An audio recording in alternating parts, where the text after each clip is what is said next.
निर्देशांक ज्यामिति हम शुरू करेंगे।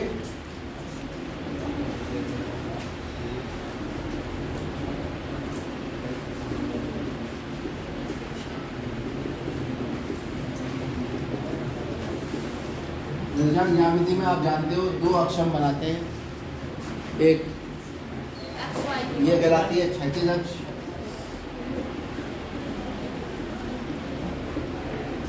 या एक्स, और ये कहलाती है, इस पूरी रेखा को हम भाई, ये रेखाएं कहाँ से आती हैं? ये रेखाएं दो संख्या रेखाएं होती हैं। कैसी होती हैं? एक रेखा को, संख्या रेखा को ऐसे रख देते हैं और एक को ऐसे। संख्या रेखा कहाँ से शुरू होती है? दोनों के जो जीरो हैं उनको एक साथ रख के दोनों को लंबवत रख देते हैं। संख्या रेखा तो यही होती है।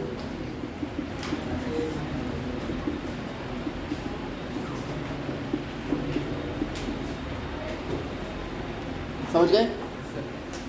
इससे जैसे ही हमने ये दो रेखाएं एक दूसरे के लंबवत रखी, एक को क्षैतिज कहा, एक को ऊर्ध्वाधर रेखा कहा, ठीक, इसे हम इंग्लिश में वर्टिकल एक्सिस भी कहते हैं।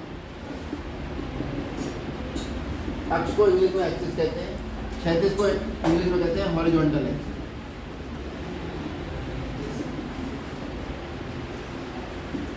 ये अक्ष या एक्सिस जिन्हें हम क्षैतिज अक्ष या ऊर्ध्वाधर अक्ष या एक्स एक्स और वाई एक्स या एक्स एक्सिस और वाई एक्सिस कहते हैं, ये एक्सिस एक संख्या रेखाएं होती हैं।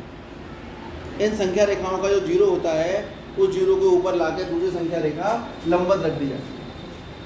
ये पूरे तल को चार भागों में बांट रही है। प्रत्येक भाग को कहा जाता है चतुर्थांश, क्वाड्रेंट, इंग्लिश में कहते हैं उसे क्वाड्रेंट। ये पहला चतुर्थांश होता है, ये दूसरा, ये तीसरा और ये चौथा। कितने चतुर्थांश हो गए? तो पहली बात तो निर्देशांक ज्यामिति रेने देकात्रे नाम के एक गणितज्ञ रहे हैं, उन्होंने इस गणित को दिया है। इस गणित का प्रयोग किसी बिंदु की स्थिति ज्ञात करने में किया जाता है।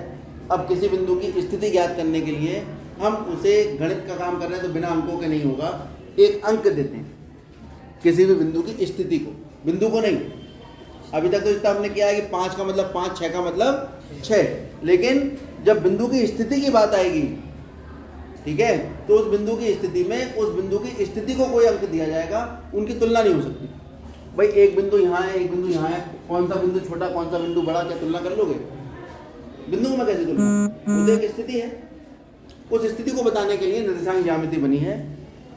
और इसमें सबसे महत्वपूर्ण चीज होता है, किसी भी बिंदु जिसके बारे में हम बात करेंगे उसकी स्थिति को निर्देशांक कहते हैं। क्या कहते हैं? निर्देशांक।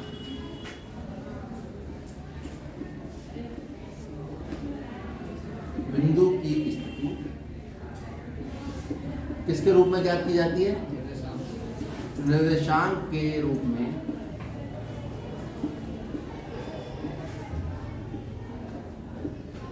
ज्ञात करते हैं। और कैसे ज्ञात करते हैं? इस एक्स अक्ष और वाई अक्ष के सापेक्ष। कौन से अक्ष के सापेक्ष? इनके सापेक्ष कि भाई इससे कितना दूर है और इससे कितना दूर, क्योंकि जो इससे एक निश्चित दूरी पे होगा तो मेरे हाथ में इससे निश्चित दूरी पे तो ये तो हजारों करोड़ों बिंदु है। आप किस बिंदु की बात कर रहे हो? लेकिन जो इस वाली अक्ष से भी और इस वाले अक्ष से भी, जैसे ये बिंदु है 3, ये वाला बिंदु लिया, ये इस अक्ष से और इस अक्ष से हम इसकी दूरी देखें तो इस अक्ष से दूरी कितनी है इसकी? 1, और इस अक्ष से दूरी कितनी है? 3। अगर मैं कहूं कि एक्स अक्ष से 1 दूरी पर स्थित तो करोड़ों बिंदु, वाई अक्ष से 3 दूरी पर स्थित बिंदु करोड़ों है, लेकिन एक बिंदु जो एक्स अक्ष से 1 दूरी पर और वाई अक्ष से 3 दूरी पर है वो दुनिया में एक ही होगा। इसीलिए दोनों अक्षों से जब किसी बिंदु की दूरी दी होती है, किसी बिंदु की दूरी दी होती है तो वो बिंदु की बिल्कुल सही स्थिति को बताती है। उस सही स्थिति को हम क्या कहते हैं? निर्देशांक को किस रूप में लिखा जाता है? पहले निर्देशांक का आप अर्थ समझिए। निर्देशांक का अर्थ होता है निर्देश प्लस अंक। क्या मतलब होता है निर्देशांक का? निर्देश प्लस अंक, किसी बिंदु की स्थिति को निर्देशित करने वाला अंक। ठीक, निर्देशांक लिखते कैसे हैं? निर्देशांक किसका? किसी बिंदु का निर्देशांक किस रूप में लिखा जाता है? एक ब्रैकेट, कॉमा लगाइए, पहले कोई संख्या लिखिए, बाद में कोई संख्या, या a, b के रूप में लिखते हैं। किसी भी बिंदु का निर्देशांक किस रूप में लिखेंगे हम?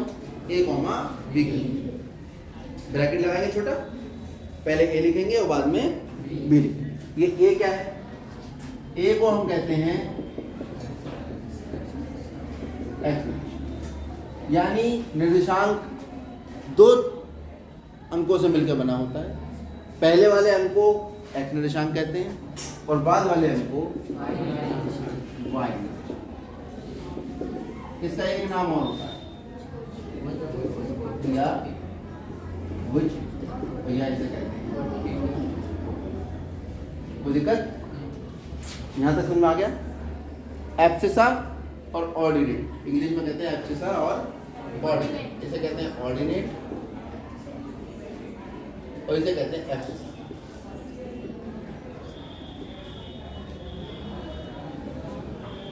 तो एक बात तो मोटी मोटी समझ में आ गई कि कोई भी बिंदु के निर्देशांक एक ब्रैकेट में लिखे जाते हैं, उसमें पहला वाला अंक होता है, कॉमा, बाद वाला अंक होता है। पहला वाला हमेशा x निर्देशांक होता है और बाद वाला हमेशा y। किसी भी तल को ये जो दो अक्ष हैं वो चार भागों में बांट देते हैं। प्रत्येक भाग को क्या कहते हैं? यहाँ तक कोई दिक्कत? अब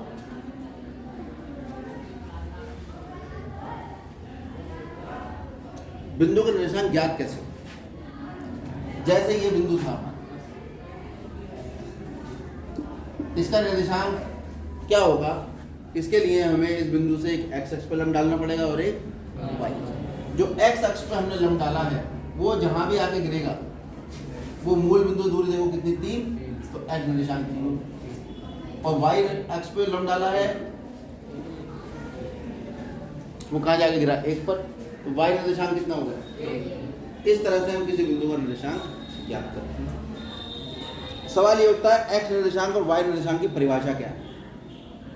किसकी परिभाषा? भाई निर्देशांक की तो हो गई, किसी बिंदु का निर्देशांक जो है वो दो अंकों से मिलकर बना होता है।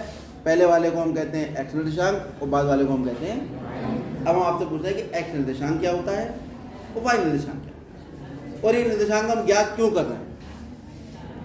ये निर्देशांक हम इसलिए ज्ञात कर रहे हैं कि हम इस चतुर्थांश में, इस कार्तीय तल में, इस पूरी व्यवस्था को क्या कहते हैं? हम कार्तीय, ये पूरा कार्तीय तल कहना। ये कार्तीय नाम जो है वो ग्रहण देकात्रेय के नाम से में से लिया गया है, इसीलिए इसको कार्तीय तल कहते हैं। इस कार्तीय तल में किसी बिंदु की स्थिति को हम बताएंगे। जैसे ये बिंदु, इसकी स्थिति बताओ जरा भाई, निर्देशांक के रूप में बताओगे। पहले x निर्देशांक होगा तो बिंदु से x अक्ष पर लंब डालोगे, कहाँ का गिरा? माइनस। फिर y निर्देशांक बताना तो y अक्ष पर लंब डाल दोगे। ठीक है, इस बिंदु की स्थिति बताओ जरा। ये वाला, इसके निर्देशांक बताओ क्या है? x3। कैसे पता x3 है? यहाँ से लंब डाल देंगे, ये इस पे गिरा के, यहाँ लंब डाल देंगे, ये इस पे गिरा के। ये क्या बन रहा है?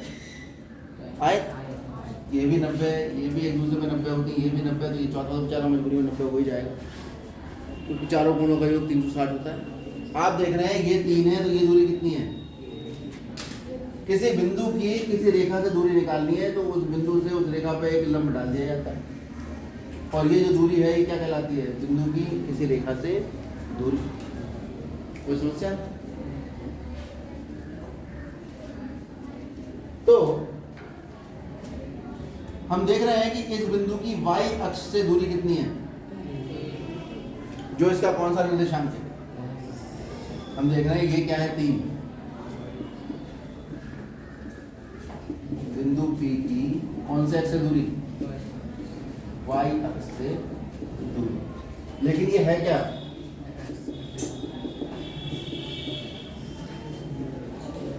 तो आपको निर्देशांक की परिभाषा मिल गई। एक्स निर्देशांक की क्या परिभाषा होगी?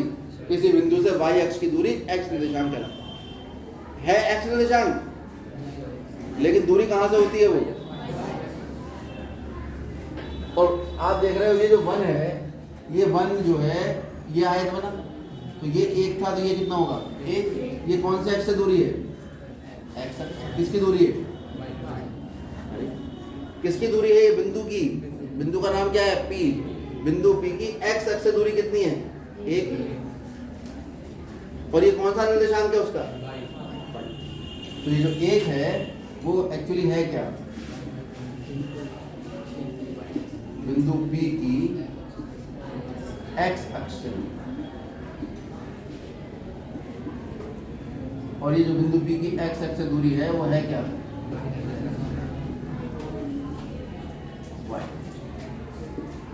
बात समझ में आ गई?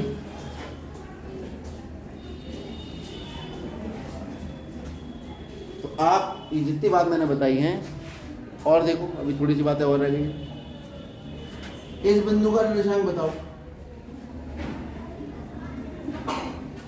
इसका नाम मैंने ए रख दिया, और जब भी किसी बिंदु का नाम रखते हैं उसके आगे उसके निर्देशांक लिखते हैं। इसका कितना होगा? 0 क्यों हुआ? क्योंकि y एक्स से जब लंब डाल रहे हैं हम यहाँ पर, कहाँ आगे गिर रहा है, और x अक्ष पर जब लंब डाल रहे हैं तो वो तो 0 हो गया। और y निर्देशांक क्या होता है? बिंदु की y एक्स से दूरी। इस बिंदु की y एक्स से कितनी दूरी है? 0। और x अक्ष से कितनी दूरी है? नहीं सॉरी, y एक्स से कितनी दूरी है? 3। वो तो x निर्देशांक हो गया। और जो x अक्ष से दूरी है वो इसका y निर्देशांक हो जाएगा। दूसरे तरीके से हम समझे, कई तरीके से बच्चे समझते हैं। दूसरा तरीका यह है कि ये बिंदु x अक्ष पर स्थित है, तो मूल बिंदु से कितनी दूर है? और इससे लंब डालेंगे कहाँ? y अक्ष पर, तो वो y निर्देशांक दे देगा। जैसे लंब डाला कहाँ गिरा? जाके 0 पर। तो निर्देशांक कितना हो गया y? ये वाले का निर्देशांक बताओ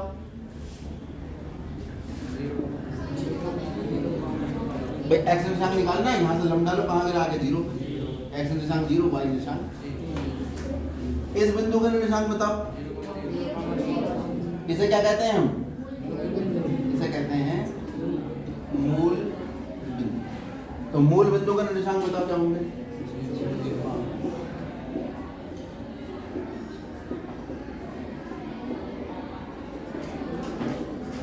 जीरो कॉमा पहली एक्स अक्ष पे स्थित किसी बिंदु का निर्देशांक।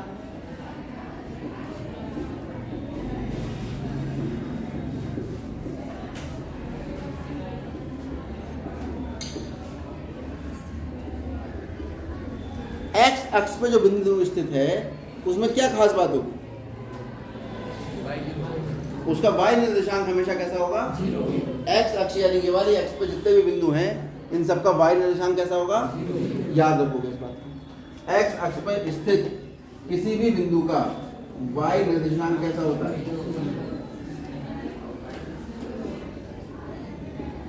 ये पॉइंट नंबर 1, ये पॉइंट नंबर 2। तीसरा पॉइंट जो आपको याद रखना वो है y अक्ष पर स्थित किसी बिंदु का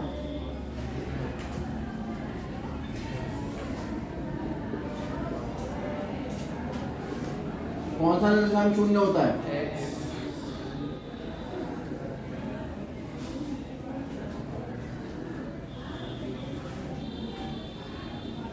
अब ये बताओ जो एक्स अक्ष पे स्थित बिंदु है वो किस रूप में होगा?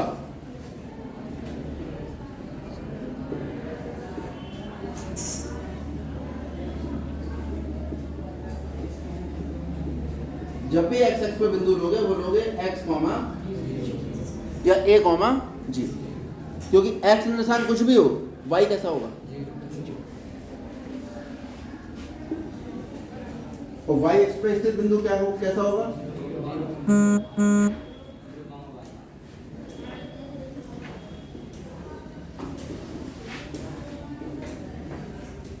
चलिए नोट करिए। अभी मैंने चैप्टर शुरू नहीं कराया है।